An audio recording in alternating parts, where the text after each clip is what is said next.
speaking at the graduation of Santa Fe High School in 1962, this group, because it seems like who's out there.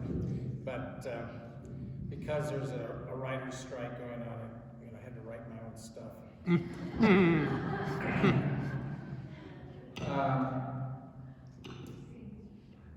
written this a couple of ways, but I really because everybody talks about the myth and mystery, and that's kind of what I talk to you about, is the myth and mystery of this building and many buildings in Santa Fe that I've practiced here for 50 years and so far.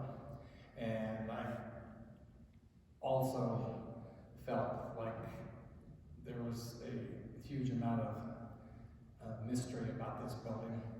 My family moved to Hillside over here, about 4 blocks away, in 1956. My brother Damon was the cause of that. It was 5 kids and 1 bath, and a 3-bedroom, 1-bath stand house over in Connie Addition. So it was my emotional support brother is here today. But we would walk to Carlos Gilbert and also Leah Harvey, and it was always, we were pretty sure that here and over the I Am Sanctuary that they ate small children. And now that I've been able to I've probably crawled around every inch of this building and the I Am Sanctuary and a lot of other buildings in town, and I can tell you I haven't found any evidence of eating small children yet. But it is one of those things of myth and mystery. And one of the things that's true about building, and that's what I want to talk to you about, is the shaping forces of, we sit under here under the sky. We can't see it very well now, but it's an evening, purposely a cloudy evening sky, and there's lights up there that can probably Tom could light up for the constellations. Are they lit up, Tom? Oh, okay, that's fine. All of these have to do with the performances and the education that takes place as a Mason. I'm never a Mason. My father was never a Mason. He was born here in Santa Fe, but we knew this building was here. And I got to know the Masons when they asked me to do a little bit of work to get through the historic styles division. And then later on, I helped them with remodeling these restrooms, and I've been in touch. So that's great. So it's not all the constellations. It's not like the planetarium out in Santa Fe Community College, but it's meaningful, and it has to do with some of their teachings and their skits. Tom is raising the curtain there. I feel like we should dance or something.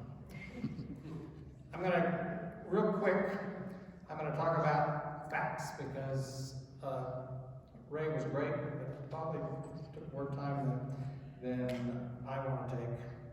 So there's 29 steps coming up the front entrance. Does that need to be explained? Do you know what 29 steps means? So when you come into the Scottish Rite Masonic, you can't come until you're at the third level. So there's 29 steps to 32. So then the 33 degree Mason is an honorary thing, and there's a lot of people that are 33 Masons, but not everybody. So that's why there's 29 steps here. And if you look at Masonic architecture all over the country, and well, they work in 29 steps or 29 something into many, it's symbolic of their architecture. There's 45,000 square foot of footprint here. People that buy a house by the square foot in Santa Fe know how much that is. 4,000 members were here in 1946. At the time this was built, there was only 800 or 900 members. But because of the size of Santa Fe, that actually was quite a bit. Right now, I think there's anywhere between 14 and 1,800 members, if I'm correct about that. Parking spaces, 94 spaces. Also very valuable downtown Santa Fe. The ballroom is 3,320 square feet. It can sit 200 people at a sitting comfortably, or 300 annoyed people standing up. And the kitchen, which I don't know why I just looked at a kitchen. It was the largest kitchen in New Mexico until the prison was built. So it was dedicated to people coming together and gathering as community masons, and so they have to feed them. And as Ray was talking about, he volunteered to always cook, and it's a great place to cook. Tower top is 72 feet tall, and the city once attempted to condemn the front stairs, smart idea, as a turning lane off of Washington Avenue. So you know how awkward that is to turn right off of Washington Avenue? Well, they wanted to make a turning lane there, which would have cut the stairs off. The only thing that saved them is the fact that there's people buried underneath the stairs. And so it was sacred space, and so that was what they used to keep them from doing that. And it was listed on the National Register of Historic Places in 1987, and not too long ago was offered for sale of $8.4 million. The group of Masons got together and put a halt to that, and hopefully this will always be the symbol of Masonic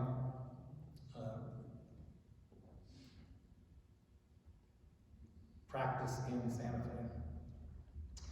So we're really talking about architecture.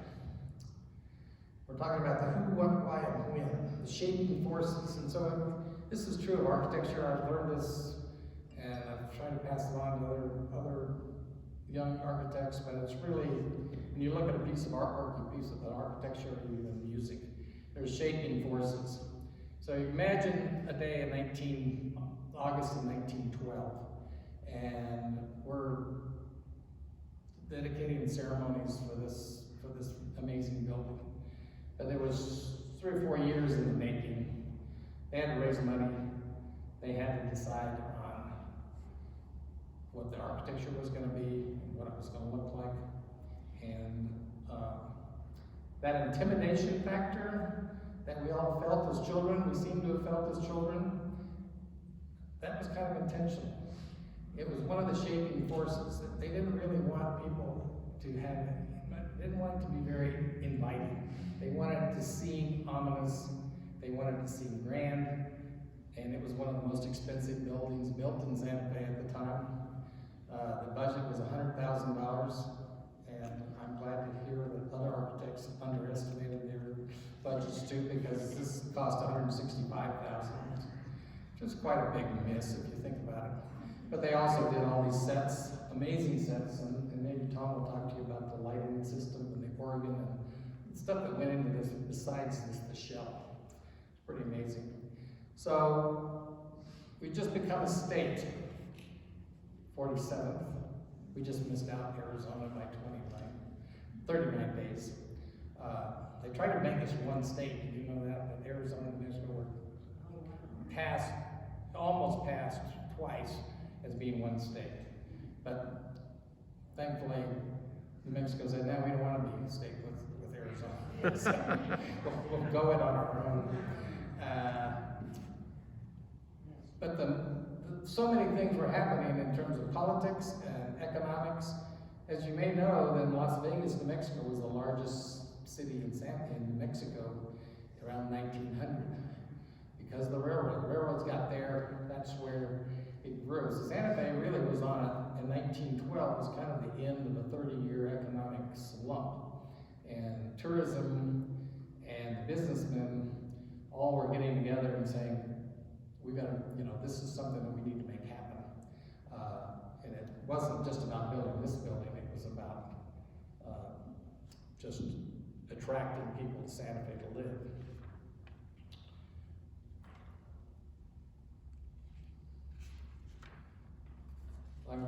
I've got a list of names here. I'm not going to embellish hardly at all, but I think it's interesting to read these names. These come out of that book, and you talk about a really good book with great pictures.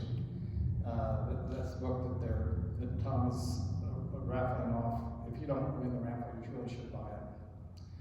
So there's a name named Charles Spalding. He's the one that came from Kansas and really started it. Harper Samuel Cunningham, and there's a Cunningham in here today. Is that true? Very good. So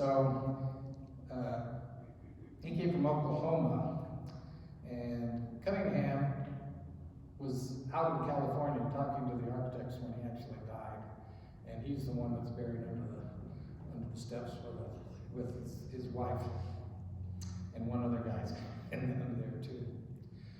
Charles Bent, the territorial governor, he was a Mason.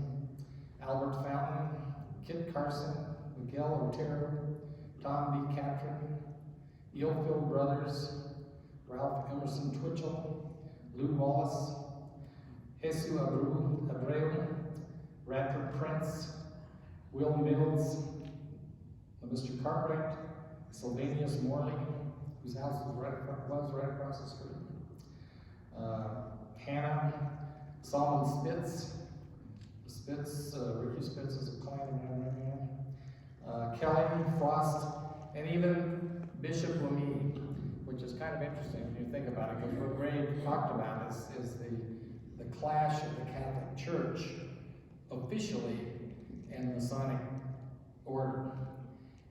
But Bishop Lemie, he rode the rails down the middle, but he didn't have a problem with the Masons and what they were trying to do in Santa Fe.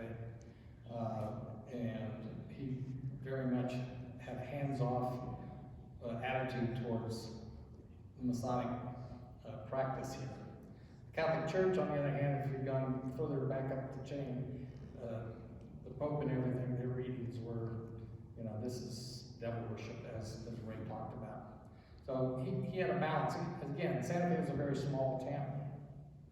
So let's talk about the architecture a little bit here.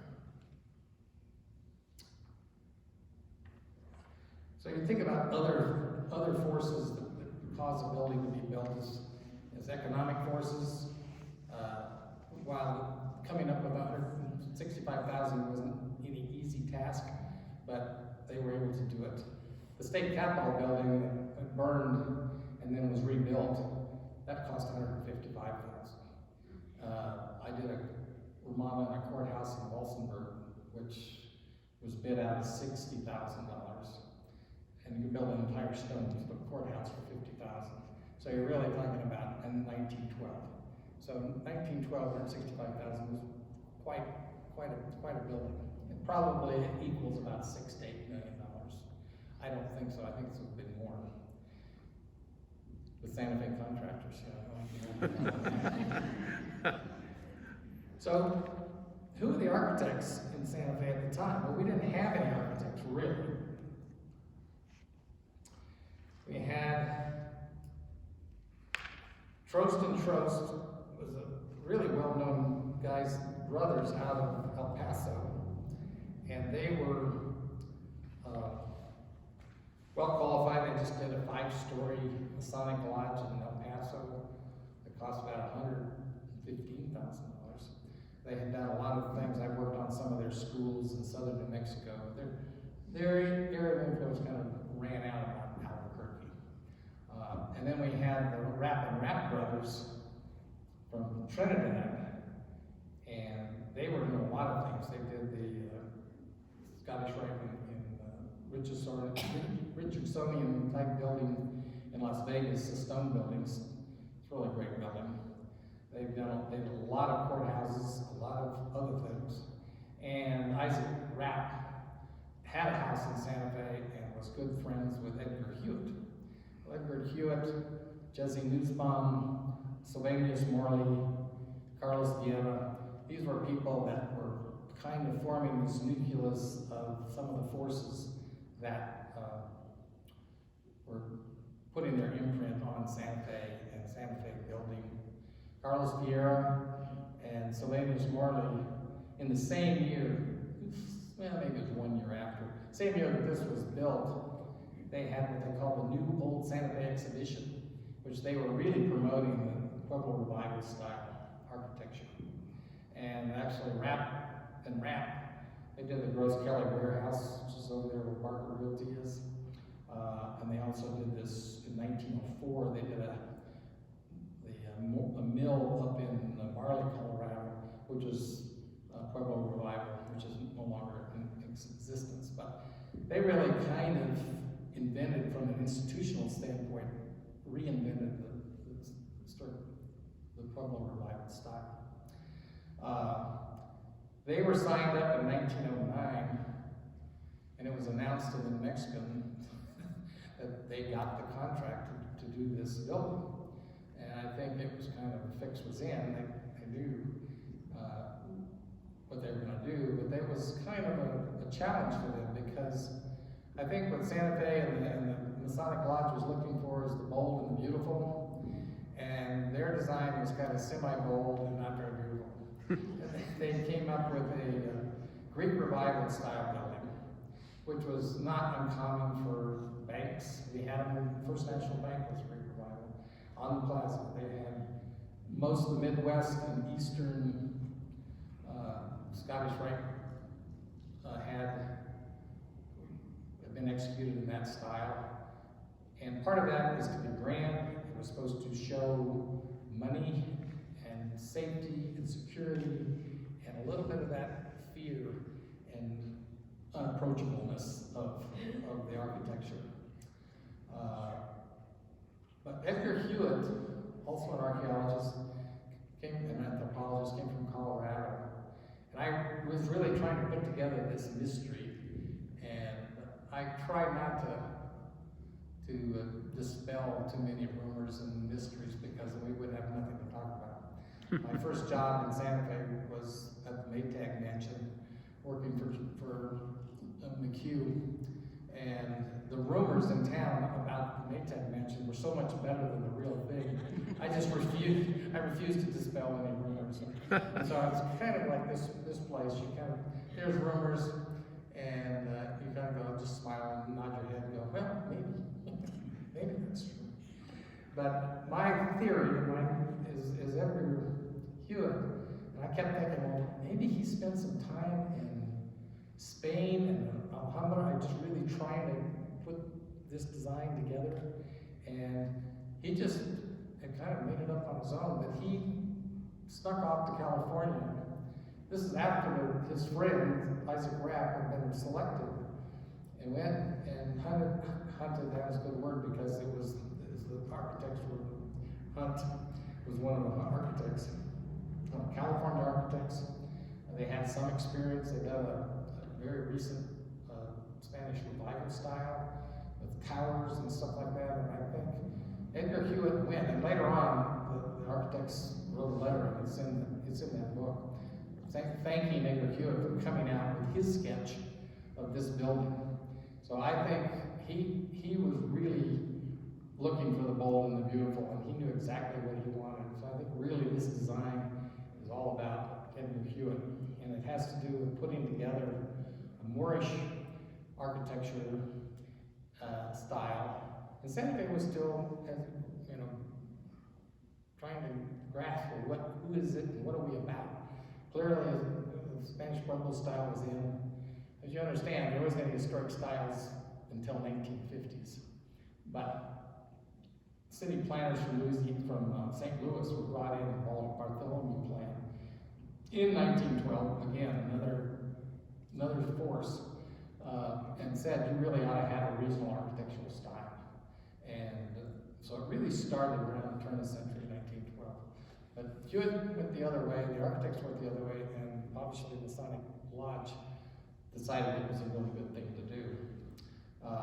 And Hewitt's idea, I think, had to do with, partly with that mural up there. I don't know if you know anything about that.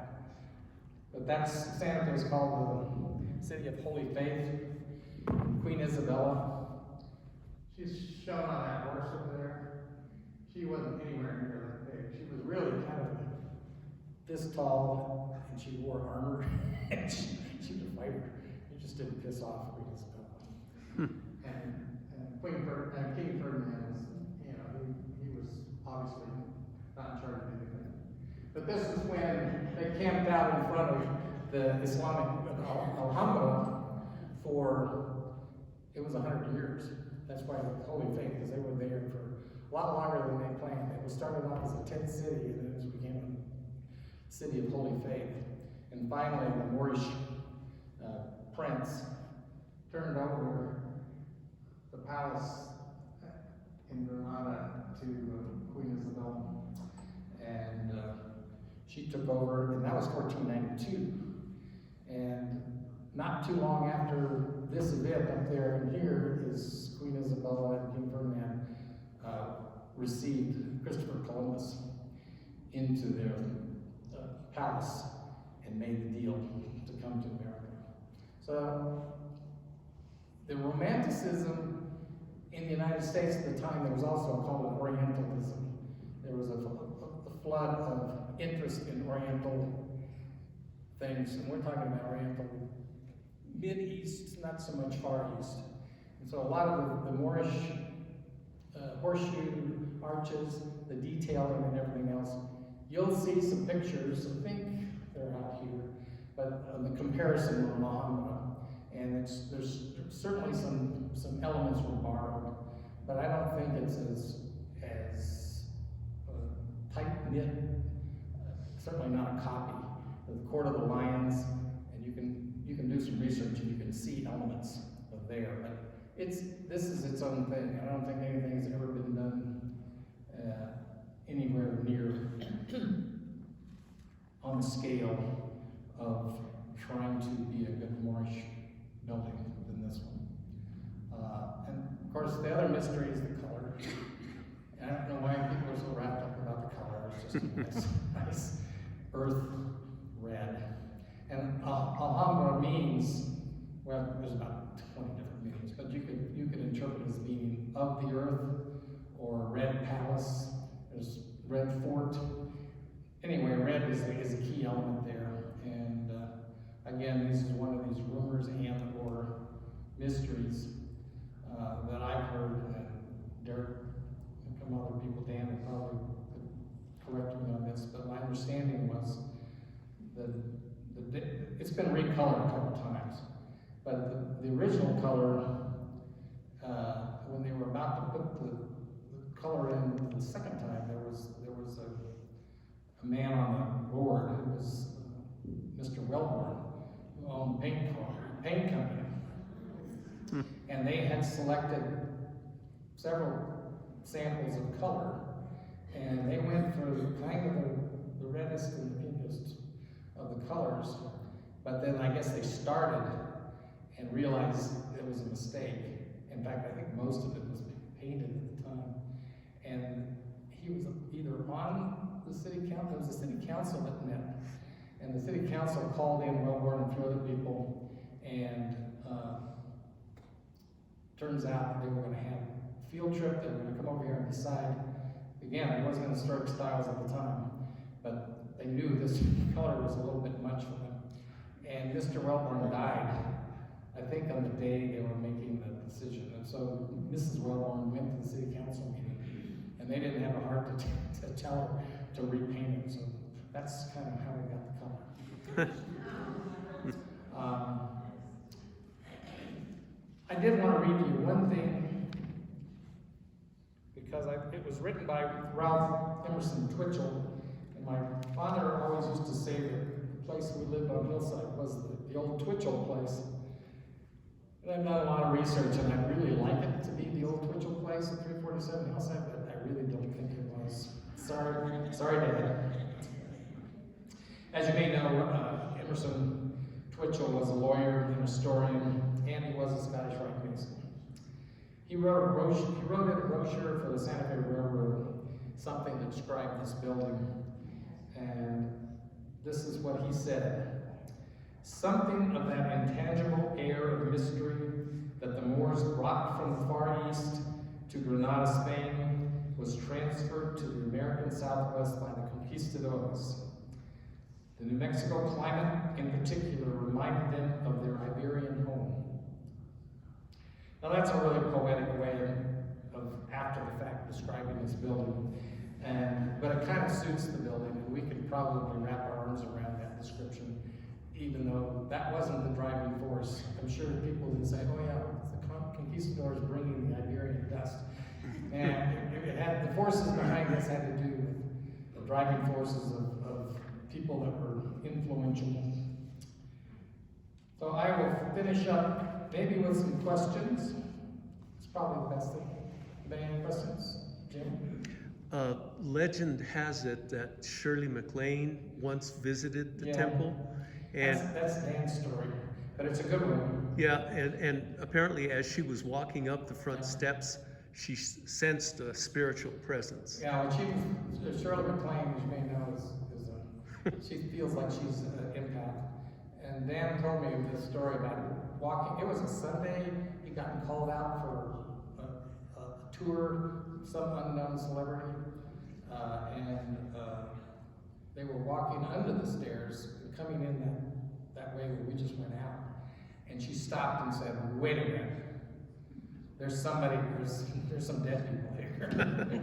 She didn't say, "I see dead people," but she said, there are people. And that wasn't really part of the tour, but the Cunninghams are in some urns inside that door. You go, and then the plaque is on the wall there, so it's not a secret. But she felt their presence. He also said that he had this horrible cold, and she gave him some magic pill that cured his whatever he was doing too. So that's a Dan story. It's not his story. Anybody else? Hello? Hi, go ahead.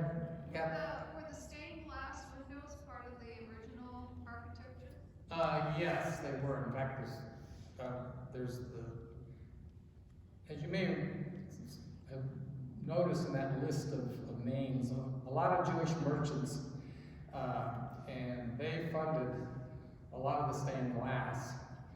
There's some chandeliers and other things that were attributed to Tiffany, but they were later discredited as not being Tiffany. But the Jewish merchants seem to have really gotten behind some of the stained glass. And they made, like a lot of facilities, they may not have all appeared at once, and they were funded as they went along. What I didn't mention to you, and I'm sure I'm cutting into your time now, it's lunchtime. There was a second edition, and you're going to maybe take a little tour, but the kitchen where it is now was originally at the back of the ballroom. And this courtyard was open. So the 1956, I think it was 56 version, is they built this wing, which has dormitories in it, and then turns the corner and has the kitchen and the shops for building sets and stuff. I mean, this is kind of like a big ship. Anything can happen here. They've got the tools and the equipment to do just about anything. So what you may not know about the Masonic order is that you can go as a Mason, you can go anywhere else in the world, and if they usually have bunks and little apartments, and you can go stay for like $30 a night in these rooms. In fact, one of the guys, the other person that's buried in here came, I think from Oklahoma, and he died here, and nobody claimed him, and they ended up burying him in the crypt as well. So I don't know if you're going to be able to see all of that, but there's the towers up above. There's bunk houses up there. There's a whole set of apartments over there with the laundry facilities.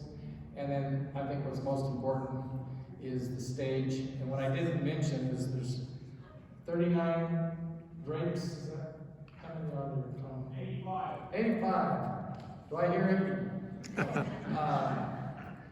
So you've got all these drops and scenery, and I should have somebody else explain this, but in terms of doing the different degrees are done through moral plays, which are done through the scenery and dressing up, and there's a lot of women's parts. People may know that Harold Gans, which I grew up with Lindy and Susan, but Harold Gans was the voice of Zopra for 30 years or so. He played many of the women's parts, and he would remake some of his wife Sonia's clothes so they would fit him, because they didn't have any women in their clothes. And Tom's dad donated these amazing cabinets that are under here that came from the store. He and his uncle had the men's store, and so these cabinets stored a lot of these costumes. And as other Scottish Rite organizations have either dwindled their membership or quit doing their plays, a lot of the costumes have been acquired. And so they're just phenomenal. And that was my involvement to start with, as we were wanting to preserve costumes and try to get grants for that. We were trying to preserve the drawings because it appalled me that these 100-year-old blueprints were being folded and unrolled on a daily basis to do work around here. And I go, where is it? And unfold. I mean, you say fold to an archivist, giving chills. So we got a grant to able to, my draftsman, who is a Navajo computer draftsman, is very, very good. We duplicated most of the drawings, and between the drawings and the photographs, had those submitted to the Library of Congress. So now the Masonic Lodge has a working set of drawings that we can replicate anytime without having to destroy the old ones.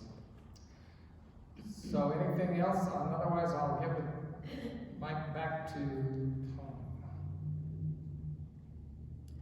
Yay.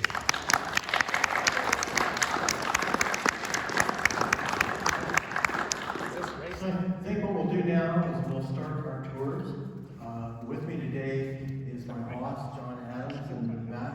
He's going to lead one of the tours, and I'm going to lead another tour. Anybody that doesn't want that, because the tour is going to take a lot of steps. We have stairways everywhere. So if there's people that don't want to do a lot of the stairs, you could go ahead and proceed through the ballroom and go up to our movie museum, and Ray is up there and he can show you some of his museum and talk about it. And then John and I will do two different groups to tour you through the building, and then we'll end up at the museum with Ray. You wanted to do one group picture in the courtyard.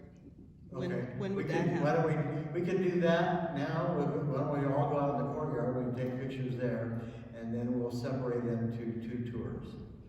Okay?